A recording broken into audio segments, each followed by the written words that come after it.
Okay, so I've never posted anything like this before, but NGL, I still think about this every year when Christmas rolls around and all my friends are posting their family pics and stuff, and I'm like, LOL, yeah, that's not me. That's never been me. My family's always done things their way, and I guess I was just extra. Or not enough. I'm not sure which, but I'll start with the one Christmas that basically made it clear, like, I'm not family to them. I've never really told anyone the whole thing, but whatever. I'm sick of just sitting on it, so for context, my family isn't huge. There's 4 of us kids. Me, Jet, my older brother Norman, my younger sister Cassandra, and my little brother Timothy. Mom and Dad are both still around. Mom's name is Patricia. She's the kind of person who's always got to have the last word, always wants to be the center. If someone else is getting attention, she'll do something, IDK, just to swing it back to her. She used to say I was too much like her dad, which cool, except she hated her dad. I was the kid who didn't get in line, didn't just nod along. Norman was always the golden boy, never did anything wrong. Cassandra was the only girl, so she got babied. Timothy was the youngest, so he got babied too. I was just there, I guess. You get used to being background noise, so it was 2 weeks before Christmas. I remember because Mom was on her laptop at like 1 a.m., and I could hear her through the wall talking about some deal she got for a cruise. I didn't really think anything of it. Figured she was just bragging to her friends like always. Then the next day at breakfast, she goes, "Oh, by the way, we're doing Christmas different this year. We're going on a cruise." Her eyes were on Norman when she said it, like she wanted him to react. He said nothing. No one looked at me. I said, "Okay, cool. When are we leaving?" She made this face like I'd just farted at the table. Says, "You're not coming, Jet. The cabin only has 4 beds. You'll be fine on your own for a week. You're old enough. I'm 15, B2W. Norman was 17 and he got a bed. I said, "Isn't there a couch or something? I can sleep on the floor, I don't care." She just laughs, says, "What do you want us to do? Buy a whole extra room for you." Then she's scrolling her phone like I'm an annoyance. Dad's not even really looking at anyone, just keeps eating. Timothy pipes up. He's like, "Jet can just stay with Grandma, right? But Grandma's in Florida for the winter," and Mom goes, "No, he can take care of himself." She says it in this way like I'm supposed to be proud or something. Cassandra's just staring at her phone. Norman doesn't say anything. And I just sit there like, is this real? Is no one going to say anything? It's so weird, like the silence. I remember that more than anything. It's like they all agreed. Jet's not a problem. He's just not important, so the next week is just awkward as hell. Mom's packing, making lists, telling the others what to bring. I keep waiting for her to say, "Actually, you can come," or for Dad to step up. But nope. A couple days before they leave, I try to talk to Dad, ask him if maybe I can go. Maybe they could call and see if there's space. He just says, "You know your mom made the plans. I'm not getting in the middle of it." I go to my room, punch my pillow, which sounds dumb, but whatever. So the day they leave, it's early, like still dark out. I'm in the kitchen making toast, not even hungry, just there. Mom comes in, puts her suitcase down, says, "Here, hands me this $20 bill that looks like it's been through the wash." Says, "Don't burn the house down, haha." Norman's behind her with his headphones on. Cassandra's doing her makeup in her phone camera. Timothy's bouncing around like a puppy. No one even looks at me. She just says, "You know where the food is? Call us if you need anything, but try not to." I ask if they'll be back for Christmas morning. She laughs, says, "It'll be more fun without you complaining." My jaw clenches. I say nothing. She grabs her suitcase, bumps it into my foot, doesn't say sorry. Norman shrugs at me like, "What do you want me to do?" Cassandra actually says, "Sorry, Jet," but in that way where she's not really sorry. Timothy hugs me, but it's quick because Mom's yelling. They're late and Dad's outside honking. Then they're gone. I stand in the doorway, watch them pile into the car. Mom's laughing loud enough I can hear it through the window. The house feels huge after they go. I just kind of drift around, play some games on my phone, scroll TikTok, eat whatever. I thought maybe they'd call, check in. But nope, nothing. Not that day. Not Christmas Eve. Not Christmas Day. I end up making toast for dinner because I literally don't know what else to do. The dog's at the kennel, so even he's not there. I sit at the table just listening to the fridge hum. Every now and then, I hear a car outside and think maybe they're back early, but it's never them.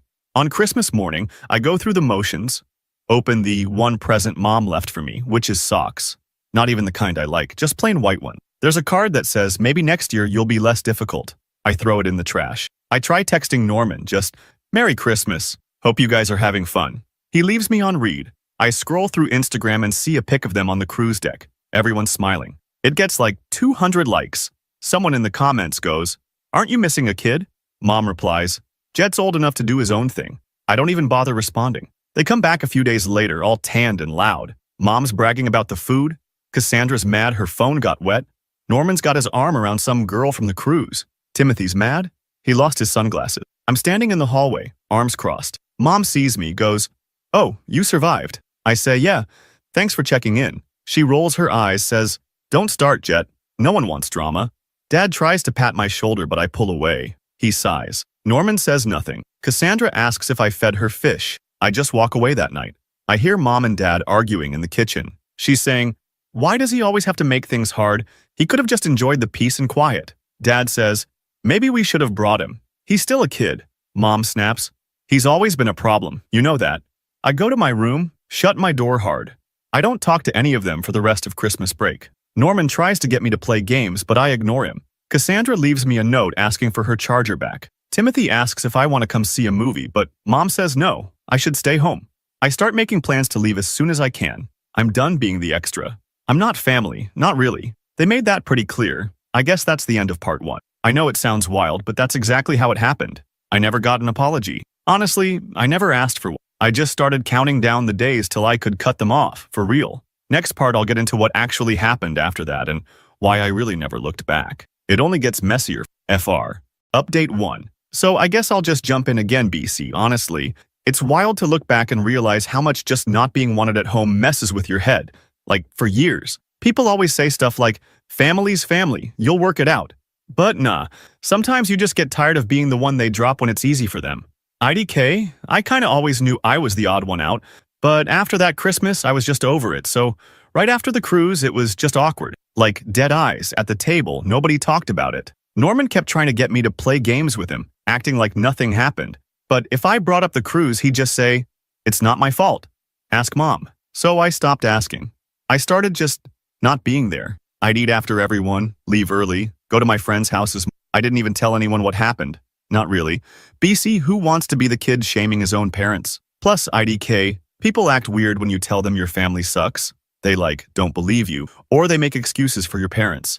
So I just stopped sharing. I think the first real boundary moment was maybe spring break. Mom was going off about a beach trip, rattling off names, everyone except me. I asked if I could come this time. She said, "Don't make this about you." Dad mumbled something and left the room. I was like, cool, I'm not asking again.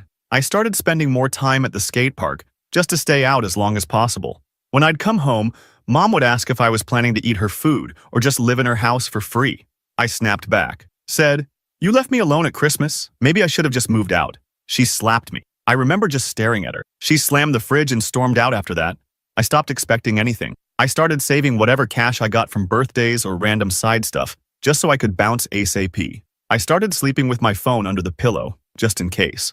Not BC, I thought they'd need me, but BC, I didn't trust them not to lock me out. Sounds paranoid, but when your own mom says you're old enough to be alone for a holiday, you start planning for worst case. Norman never really stood up for me, and TBH, I think he liked being the one Mom actually did stuff for. Cassandra kind of floated, always on her phone, sometimes acting like she cared, but only when it didn't mess with her plans. Timothy was still a kid, but he stopped asking me to hang out after Mom yelled at him for taking my side. Whatever. So, a couple years go by. I'm just counting down days till I can leave. I barely talk to anyone at home. Mom still acts like I'm the problem, always telling her friends I'm difficult, never satisfied. She'd talk about me like I wasn't there even when I was.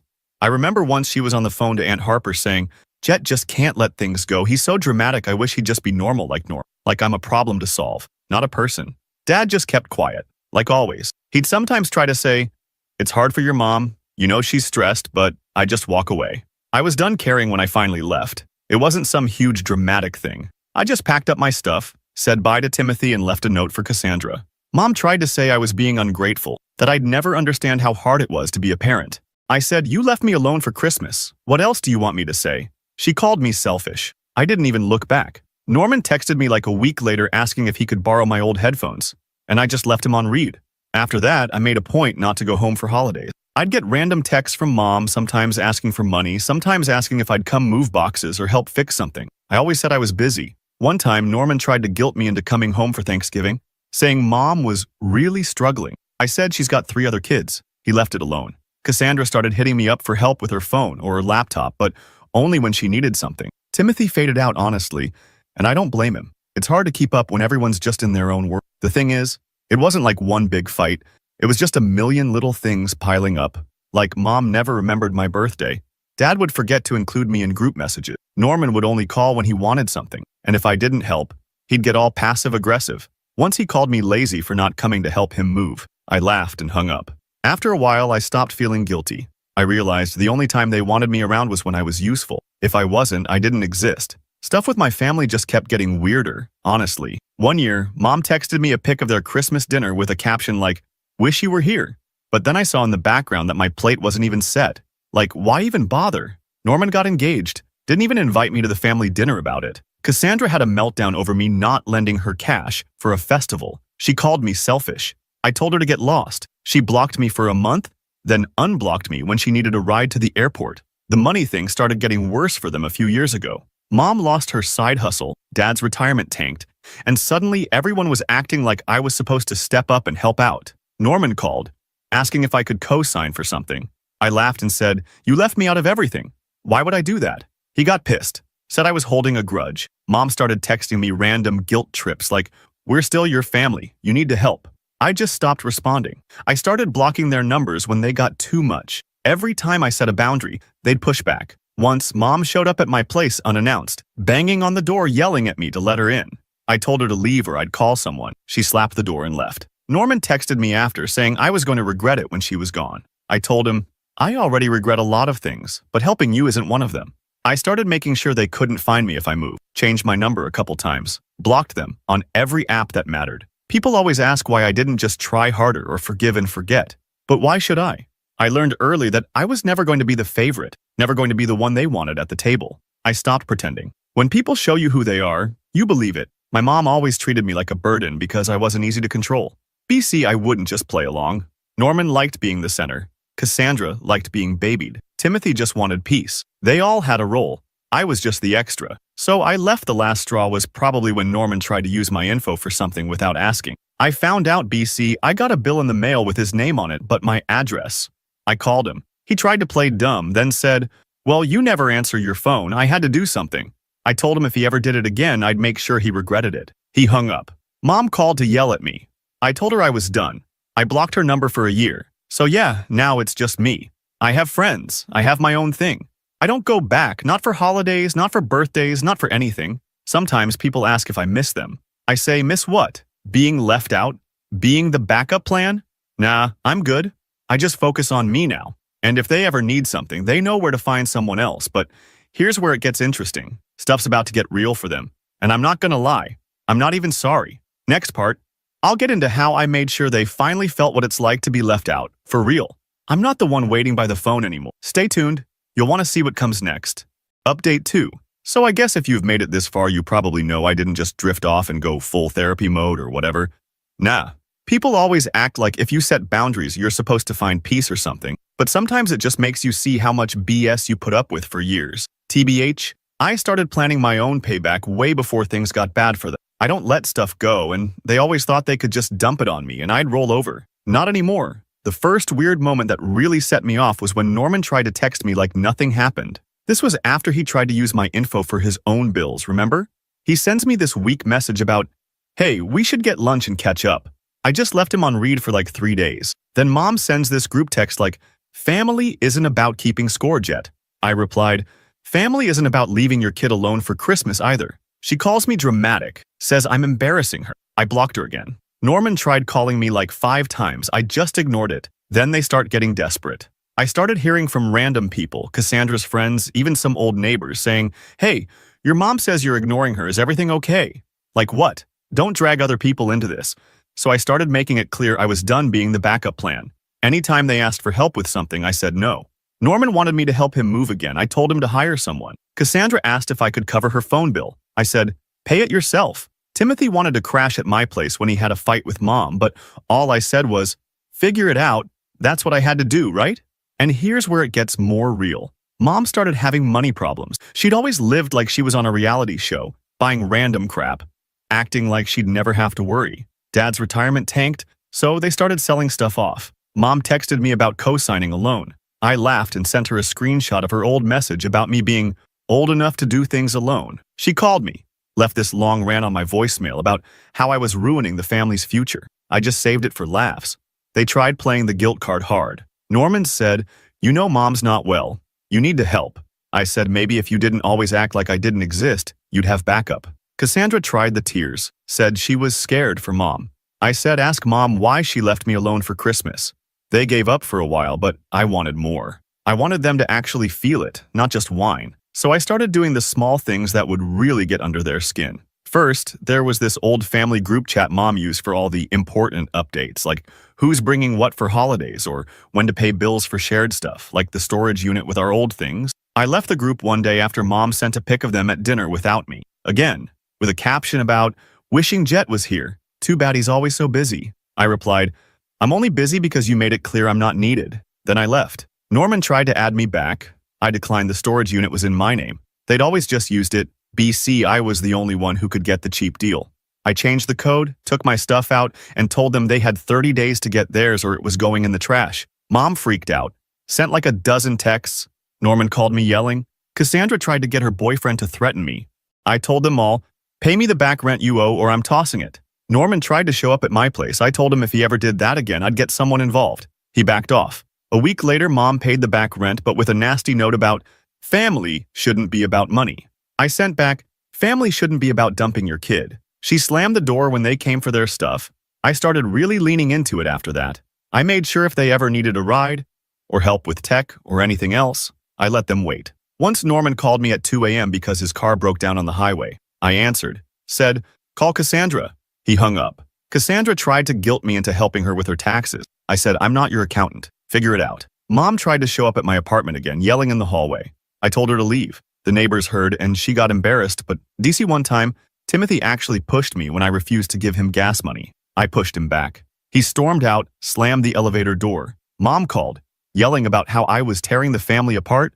I told her, the family was never together unless you needed something. They started getting more and more desperate. Cassandra actually called me crying one night because she couldn't pay her rent and Mom wouldn't help her. I said, sell your old phone or ask Norman. She called me an ass and hung up. Norman tried to get me to sign off on some paperwork, Dad, and I refused. He got so pissed he slammed his hand on my table and said, you're going to regret this, Jet. I just laughed and told him to get lost. He left, slammed the door, then came the big one. Mom tried to sell some old family jewelry that she'd always promised was for the kids. She wanted my signature to split up the money. I said funny how I'm family now when you need something. She got red in the face, stormed out, slapped the wall on her way. A week later, Norman texted me a pic of Mom crying, saying, you're breaking her heart. I said, maybe she should have thought of that before she left me behind. He blocked me for a month. I started making it clear to everyone that if they wanted to talk, it wasn't going to be on their term. No more helping out, no more playing nice. If they wanted something, it was a hard no. I wasn't nasty about it, I just stopped pretending. Mom finally started realizing I wasn't going to be the fixer anymore. She tried apologizing once, but it was more like, sorry you feel that way. I said save it. She tried hugging me at a family. I stepped back. Norman rolled his eyes. Cassandra muttered something about me always needing drama. Timothy just looked at the floor. The last straw was when Norman tried to use my name again for a credit app. I found out, called him, said if he ever did it again, I'd make sure he couldn't get a loan anywhere. He tried to push me. I shoved him off. Mom screamed at us both. I just grabbed my bag and left. I changed every password, checked my credit, locked down everything. So yeah, I made sure every time they thought about me, it was with regret. No more help, no more rides, no more covering for their messes. Every time they tried to guilt me, I just shut it down. When they tried to use me for money, I made them pay back every cent or they got nothing. I stopped being the fallback and they hated it. I even sold my share of some old family junk just to pay off my own bills, didn't tell them till it was done. Mom freaked. Norman sent me like 20 texts. Cassandra blocked me again. The best part, people started noticing. Old friends of the family would ask why I wasn't around. Mom would make up stories, but people could tell. Norman got pissed when no one showed up for his birthday because I wasn't there. Cassandra stopped getting help from her friends because I'd told them the truth. Timothy just faded out now. They're all just left with each other. No more scapegoat, no more fixer, no more backup plan. I'm not done yet either. Next part's where it really hits them. Like, for real. Trust, you're gonna want to see how this ends. Final update. So this is where it actually goes down. Like, I know a lot of people probably thought I'd just ghosted my family and moved on, but nah, I'm not the type to just fade out and let people pretend nothing happened. If you've read the first 3 parts, you know I didn't just want distance. I wanted them to finally feel what they put me through. Not just a little inconvenience, but that real feeling of being iced out, embarrassed, scrambling, the whole mess. And I finally found the perfect way to do it. The weird thing is, it started so normal. Last week, Norman texted me like nothing had happened.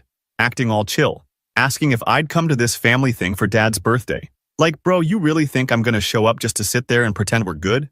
I left him on read.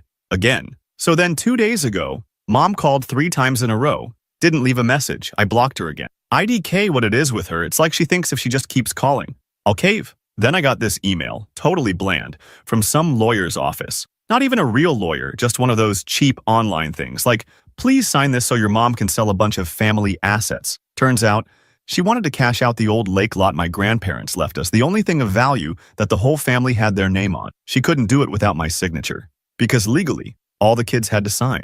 Wild how suddenly I'm family again, right? I didn't even respond. Norman tried to call me about it. Just left a bunch of voicemails saying I was ruining everything. Mom was falling apart, all that. I didn't care, so I started planning. I took out all my old paperwork, figured out exactly what I owned a piece of, what I could block, what I could sell. I dug up every email, every group chat, every old text chain. I made sure everything I had a piece of, I locked down, changed the passwords on the old shared photo drive, pulled my name off the utilities at the house, so now it was all under Mom's name. Let her pay those late fees for once. Sent emails to the storage place and told them I wasn't responsible for anything left in the unit. Called the bank about the joint account Mom used for her family emergencies and took my name off. I even called the tax office and told them to send all future mail to Mom's address, not mine. No more bailing them out, no more covering up their messes. The group chat started blowing up. First Norman, then Cassandra, then Mom. All freaking out saying I was being petty, I was taking food out of their mouths, I was going to ruin Christmas. I just replied, welcome to my world. Mom called screaming, I hung up. Cassandra sent this long story about how she always looked up to me and I was destroying everything. I texted back, you mean like you all destroyed me when you left me alone that Christmas? Crickets. Here's where it gets good. So the lake lot, right? It's not just sentimental. It's the only thing that could dig them out of the money hole they're in. I knew it. They knew it. And I had all the leverage. Mom even tried to play nice, like, let's meet up and talk, Jet. You're still my son. I said, you only remember that when you need something. She got quiet, then said some nasty stuff about me being cold. I said, I learned from the best. She slammed the phone down. I got calls from Norman, again and again, getting more pissed each time. One night he showed up at my place, yelling at the front door, pounding on it, saying I was ruining Mom's health, that she cried every night. I told him, you leave or I'm calling the cops for trespassing. He tried to push past me, so I shoved him back out the door. He called me an asshole, said I was dead to him. I said, good, now you know how it feels.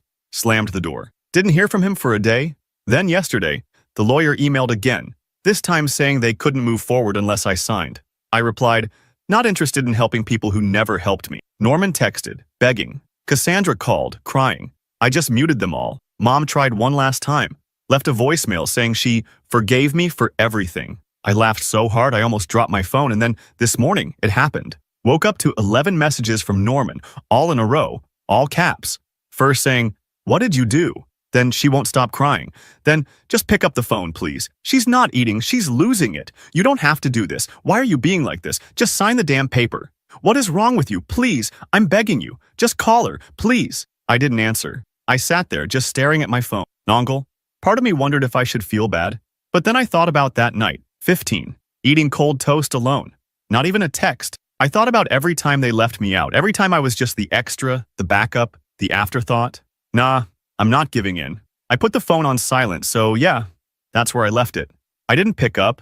I didn't call back. I didn't sign. Let them figure it out just like I had to. I know people will say, family's family, you should help. But FR, where was that energy when I was a kid? Where was family when they left me for dead for a week and laughed about it? Now they get to sit with it. Let them scramble. Let them see how it feels to have the one person you thought would always bail you out finally say, nah, you're on your own, honestly. I don't care if they're mad or if Mom's crying or if Norman never speaks to me again. I'm not the one eating cold toast alone anymore. They are, so that's it. I finally got my Christmas. Not the one I wanted, but the one they deserved.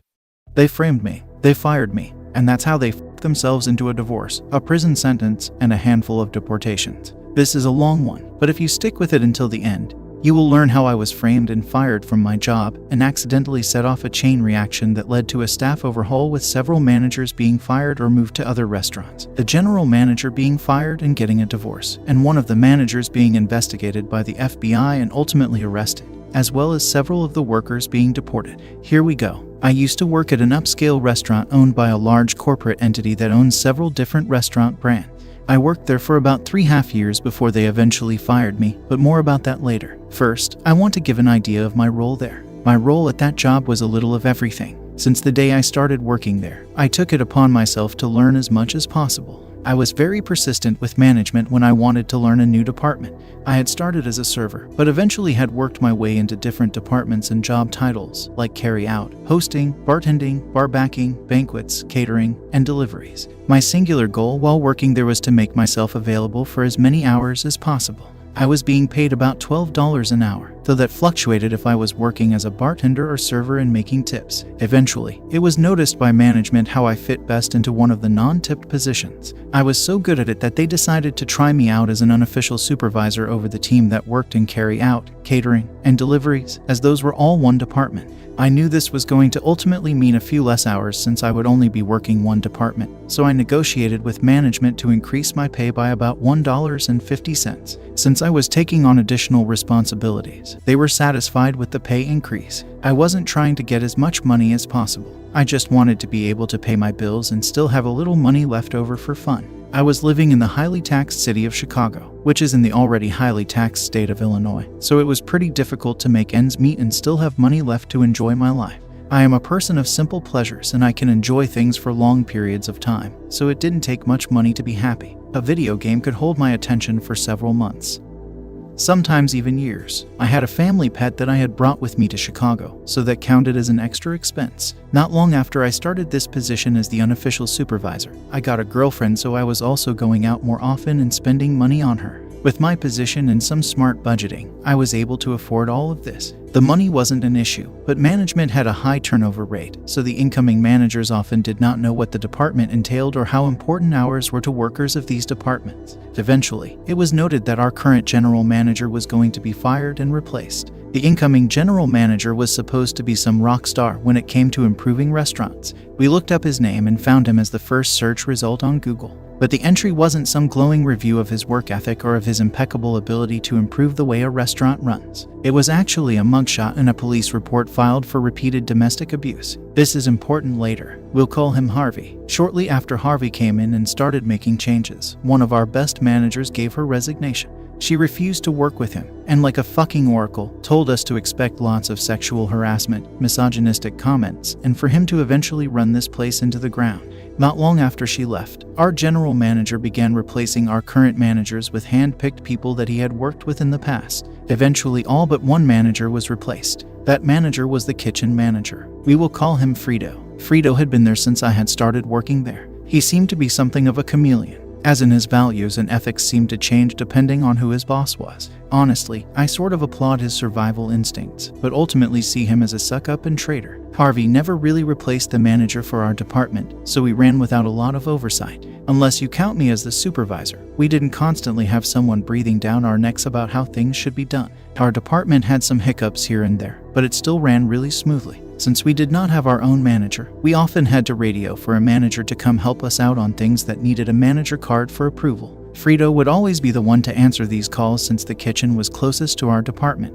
Over time, the new team of managers started to see Frito as the manager of our department as well. However, the hourly team that worked there still saw me as their supervisor. This meant that any time Frito was trying to make changes that would ultimately hurt us, the team relied on me to mitigate those disasters or to negotiate with Frito to let us do our jobs the way we had already proven worked really well. Over several months, Frito and I would butt heads dozens of times. He and I were constantly arguing about how important hours were to the workers in this department. He had it in his head that we should be living off of tips like servers, but since most of our orders were carry-out, they came in through Grubhub, and Grubhub doesn't tip. We didn't have a lot of deliveries in a day, and the tips we got from those were maybe $10 if we were lucky. But splitting $10 four ways doesn't add up to a lot. It just showed that Frito had no clue what he was talking about. Eventually, we had a meeting with our Harvey, Frito, and all the workers of this department. It was marketed as a chance to voice all our grievances and concerns with the changes they wanted to make with no chance of retaliation. So the workers did exactly that.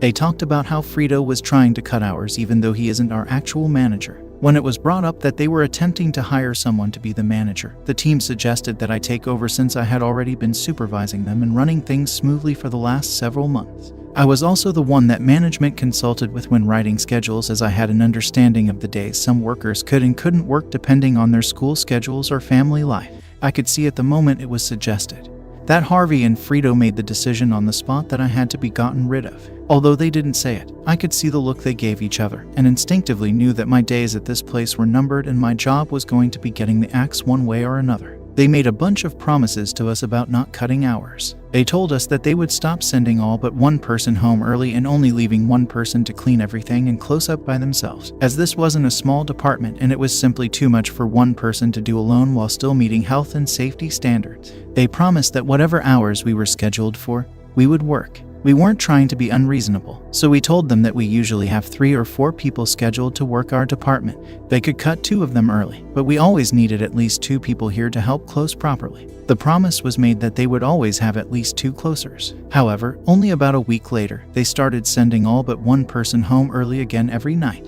One night they tried to do it while I was scheduled as the closer, and we had just returned from a massive catering event and there was an unbelievable amount of cleanup left to do for one person. When Frito came in and tried to send everyone except me home, I stepped up and told him that he was consistently breaking the promise he had made it to us during the meeting. He looked me square in the face and told me to stop complaining about it, and if I was going to keep trying to talk to him about him breaking his promises, he could easily find someone who could work my shift. I quickly realized that this was an assassination attempt on my job. He wanted me to press it further, so I backed off and started cleaning. I ended up having to stay way late, and that meant overtime pay anyway. I got a write-up for that, since we aren't allowed to work overtime without a manager's approval.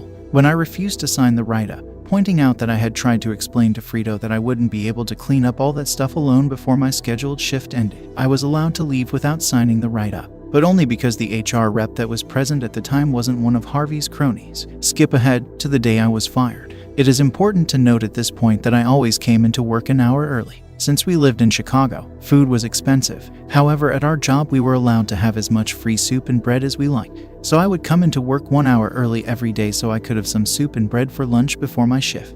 But on this day, when I walked into the kitchen to get myself some soup, one of the line cooks told me that he had a dish that had been canceled after he cooked it, and Frito had told him to give it to someone. He assured me Frito had already comped it and that it was free to take for whoever wanted it.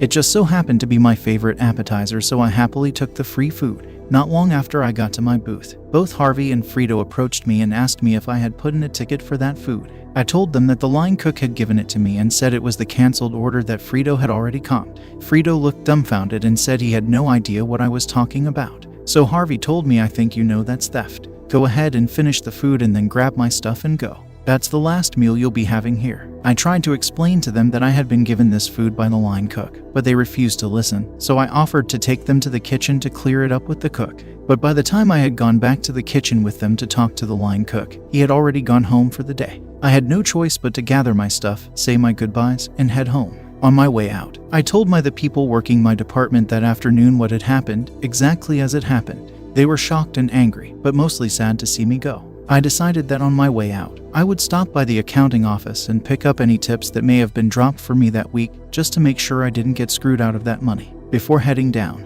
I had the gut feeling to just set my phone to record, and I stuffed it into my pocket with the camera rolling. Although the video was entirely black since it was in my pocket, I did manage to get a pretty muffled recording of Harvey and Frito's voices through the door, discussing how things had gone as planned, and that they had been trying to get rid of me ever since the meeting with my department.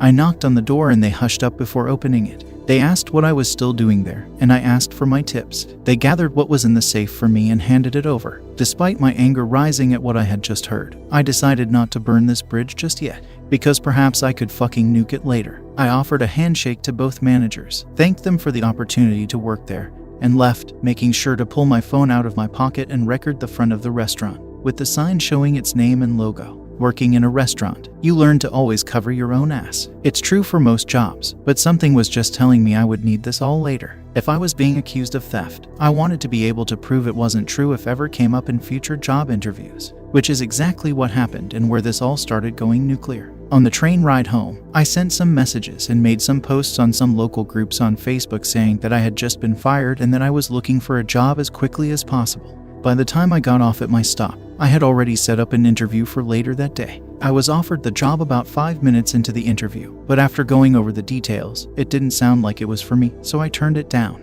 I interviewed a few other places and found one that was a damn good fit, with a hefty pay increase compared to my previous job, and I wouldn't have to deal with customers. It was an auditing job for a logistics company. However, during the interview with the manager of this job, he mentioned he had already called my previous place of employment and spoken with the general manager, Harvey. Harvey had told him that I had even fired for theft. Luckily for me, the manager I was interviewing with asked me to tell him more about that, and he was willing to let me pull out my phone and find the recording. I asked if the voice in the video was the same as the one he spoke on the phone with. It was. That was confirmation enough for him that I hadn't made a fake video. He listened to the two managers in the video admit that they had set me up, and watched to the end when I showed the front of the restaurant, complete with the logo and name. The manager interviewing me, who will start calling Dean, hired me immediately and asked me to send him the recording. I did. I thought that was the end of it. About 7 months later, after settling into this job quite nicely, HR sent out a welcome all our new team members email, which listed all the newest hires, some facts about them, and had pictures of them all.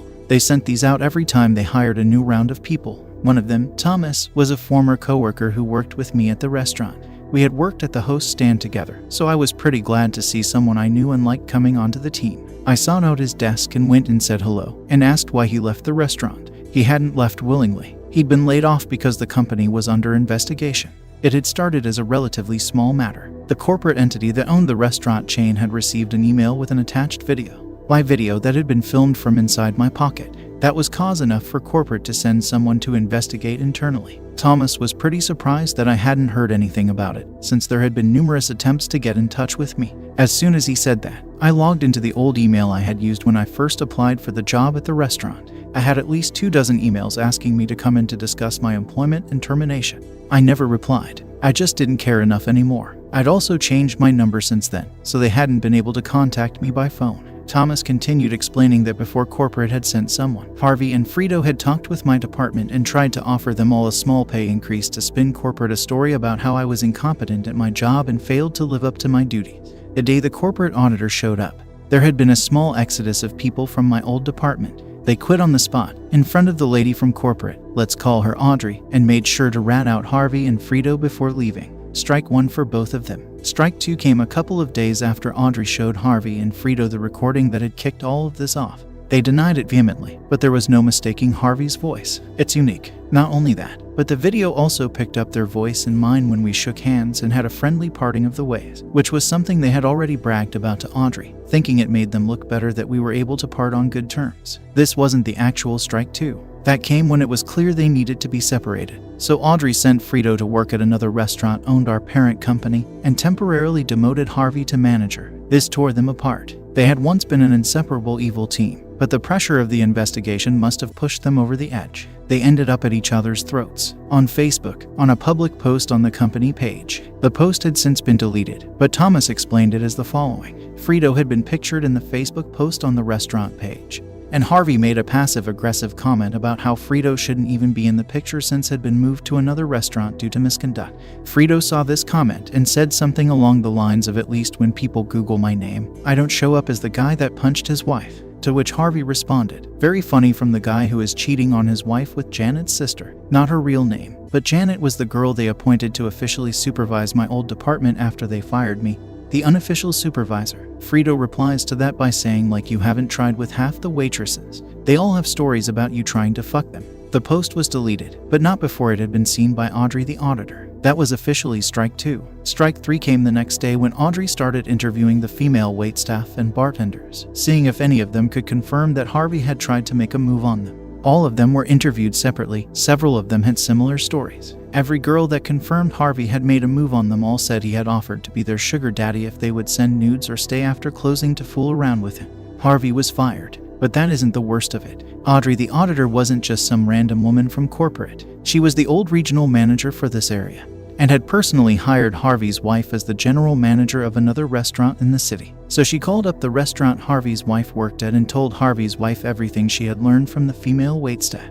We learned later that they had gotten a divorce over him trying to cheat on her after she'd already given him a second chance to change after he had beat her. I don't know what compelled her to give him a second chance after something like that, but she sure didn't give him a third. After firing Harvey, the line cook who had given me the food was interviewed by Audrey. I don't know how it came up, but at some point, he had let it slip that he was an illegal immigrant. She had his file in her hand, with an Illinois ID and social security number on file, so this confused her and she pressed him for more information. It turns out that Frito had some connections and had his own miniature black market going on where he would have fake social security cards and IDs made for the illegal immigrants he was hiring at reduced wages. It had been going on for at least 4 years. Needless to say, this is a felony. With the potential PR nightmare that she was likely dealing with, she felt she had no choice but to alert the authority.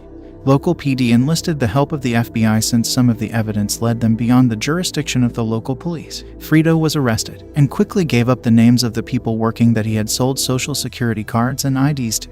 I'm not sure if he gave up all of them, but he did name drop about 14 people, and of those 14, at least half were deported by the time Thomas had been let go. One of them was the line cook that had given me the food the day I was fired. Thomas went on to explain that it had all started with me being fired. But I never sent that recording to corporate. I'd only sent it to Dean when he hired me. I asked him about it, and he told me he had sent it to his wife since she was a lawyer. He wanted to see if I had a case to maybe sue my old job, since what they had done was wrong. But he also remembered that when we had first talked about it, I had said I'm not the type of person who would try to make millions off an entire company because of the mistakes of 2 assholes. But I'd also said that it would be pretty sweet to see them lose their jobs too. So his wife had been the one that sent it to the legal team at the corporate HQ of my old restaurant job. My boss showed it to his wife, who forwarded it to the real head honchos of my old job. They were both just trying to get 2 scumbags fired for what they did to me, but ended up pulling a thread so long that it didn't end until there were sexual harassment accusations, revelations about managers cheating on their wives with girls related to people they had placed in positions of authority, a divorce, mass layoffs pending investigations, a staff overhaul, an FBI investigation into what could be considered black market dealings of falsified government-issued documents, and at least a half dozen deportations and probably as many as 14. I don't know if this counts as nuclear revenge, as I didn't actively pursue it. But Thomas ended up showing me that even if it wasn't revenge, it was definitely nuclear, and the crater it had left was massive. Absent father suddenly reappeared after 35 years, left me his entire fortune instead of his wife and kids. I'm a 35-year-old woman who grew up without a father. My mom raised me on her own after my dad left when I was just a baby. I never knew him growing up, and to be honest, I didn't think much about him. My mom did an amazing job as a single parent, and I had a happy childhood despite his absence. Fast forward to about 5 years ago. Out of the blue, I got a message on social media from a man claiming to be my father. At first, I thought it was some kind of scam or mistake. But after some back and forth and verification, I realized it really was him. He said he had been looking for me for years and wanted to reconnect. I was hesitant at first. This man had been absent for my entire life, and now he suddenly wanted to be part of it? But curiosity got the better of me, and I agreed to meet him for coffee. That first meeting was awkward, to say the least. He tried to explain why he left, saying he was young and scared and made a huge mistake. He told me he had another family now, a wife and 2 kids, my half-siblings. But he said he always regretted leaving me and my mom, and he wanted to make amends. Over the next few months, we started building a tentative relationship. We'd meet for coffee or lunch every few weeks and talk. He told me about his life, and I shared bits and pieces about mine. It was strange getting to know this man who was biologically my father but felt like a stranger. During one of our meetings, he mentioned that he had a successful business and had done well for himself financially. He hinted that he wanted to make things right with me, whatever that meant. I told him I didn't want or need his money, I just wanted to get to know him. Things were going okay for a while, but then I started noticing some red flags. Whenever I'd ask about meeting his wife and kids, he'd get evasive and change the subject. He always insisted on meeting in public places, never at his home. And sometimes he'd make comments comparing me to my half-siblings that made me uncomfortable. For example, he once said, "You're so driven and hardworking, not like my other kids. They've had everything handed to them and don't appreciate it." Another time he remarked, "You look just like me, much more than my other children do." It started to feel like he was trying to relive some idealized version of fatherhood with me, while keeping me separate from his real family. I started pulling back and our meetings became less frequent. The last time I saw him was about 6 months ago. He showed up looking stressed and agitated. He told me he had been diagnosed with terminal cancer and only had a few months left. I was shocked and didn't know how to react. Here was this man I barely knew, who was technically my father, telling me he was dying. He said he wanted to make sure I was taken care of and mentioned updating his will. I told him again that I didn't want his money and that he should focus on his wife and kids. He got upset and said they didn't need it and he wanted to do something for me. I left that meeting feeling very unsettled. After that, I didn't hear from him again. I figured he was spending his remaining time with his family. Then last week, I got a call from a lawyer saying my father had passed away. I felt a confusing mix of emotions. But then the lawyer said that my father had left his entire estate to me in his will. His house, his business, his savings, everything. And he had left nothing to his wife and other children. I was stunned. This was the last thing I expected or wanted. The lawyer explained that the will was ironclad and had been updated just weeks before my father's death. He also said there was a sealed letter for me that my father had left with the will. Before I could even process this information, my phone started blowing up with messages and calls from numbers I didn't even recognize. It turned out to be my father's wife and my half-siblings. Somehow they had gotten my contact info and were furious about the will. My half-sister, who's about 25, sent me a long message accusing me of manipulating our father in his final days. She said I had no right to swoop in at the last minute and steal their inheritance. My half-brother, who's 28, left me a voicemail full of threats and expletives, saying they would fight this in court. Their mother, my father's wife, tried a different approach. She sent me a tearful message talking about how devastated they all were, how they were struggling financially, and how they just wanted what my father would have wanted. She begged me to do the right thing and share the inheritance. I was overwhelmed and didn't respond to any of them. I needed time to think and process everything that was happening. I decided to read the letter my father had left before making any decisions. What I found in that letter changed everything. My father explained that he had always regretted leaving me and my mother. He said that in his final months, he had tried to make amends and get to know me. But he also revealed some painful truths about his other family. But the letter contained even more shocking news. My father wrote that he had discovered, through a DNA test he'd taken out of curiosity, that neither of his other children were biologically his. He had confronted his wife about this, and she had admitted to having multiple affairs throughout their marriage. He detailed how his wife had manipulated him for years, using his non-biological children as leverage to keep him in line because he was the one who had signed their birth certificate and legally he was the actual father for her kids. She had also apparently been involved with several of his business associates, and there was a possibility that one of them could be the biological father of both children. This discovery had devastated him and made him think of his entire life. He realized that the family he had chosen over me wasn't even truly his. In his pain and anger, he had decided to leave everything to me, his only biological child. He wrote that his wife had known about me all along and had pressured him to stay away. She had threatened to leave him and take everything he has in court if he ever tried to contact me. My half-siblings had grown up knowing they had an older half-sister but had been told I wanted nothing to do with them. My father admitted that he had been weak and allowed this to happen. He said that getting to know me in his final months made him realize what he had missed out on. He felt I deserved to be compensated for a lifetime without a father.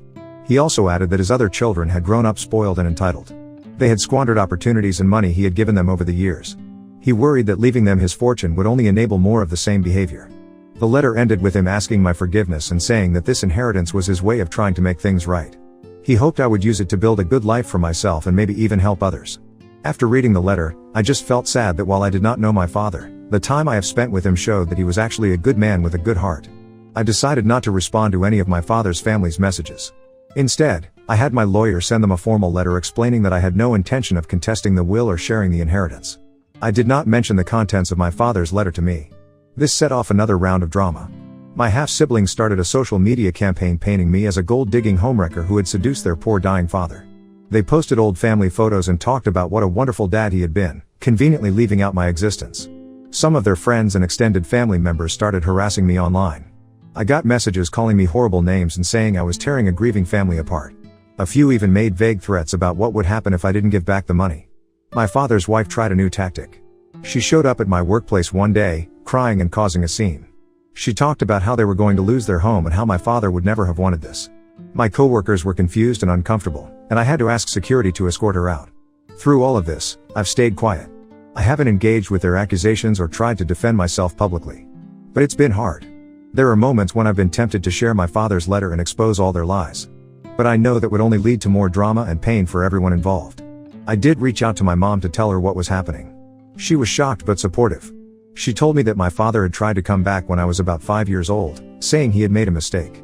But when she found out he was married with another kid, she told him to stay away. I guess that explains why he said he had been looking for me for years. As for the inheritance itself, I'm still figuring out what to do. The business my father left me is quite successful, but I know nothing about running it. I'm considering selling it and using the money to set up a scholarship fund for kids from single-parent homes. That feels like a way to honor both my mom's hard work in raising me and my father's final wishes. The house is another issue. It's in another state and much bigger and fancier than anything I'd ever want for myself. I'm thinking about selling it and donating a portion of the proceeds to a charity that supports families affected by cancer, in memory of my father. My half-siblings are still threatening legal action, but my lawyer assures me they don't have a case. The will is solid and there's no evidence of any undue influence on my part. Still, I'm bracing myself for a long and ugly court battle if they decide to go through with it. I know I didn't do anything wrong here. I never asked for this money or tried to influence my father's decision. But I still feel conflicted about keeping it all when I know his other family is struggling. So Reddit, am I the asshole for refusing to share the inheritance with them, given everything that's happened? Update 1. Hey, Reddit. It's been about 6 months since I last posted, and things have been a bit complicated. I'm still trying to wrap my head around everything that's happened since I inherited my father's estate. When I first got the news, I was in complete shock. But now that the dust has settled, well, sort of, I'm realizing just how complicated and stressful this whole situation has become.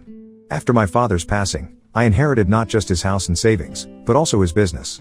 I had no idea how to run a business, let alone one as large and successful as his.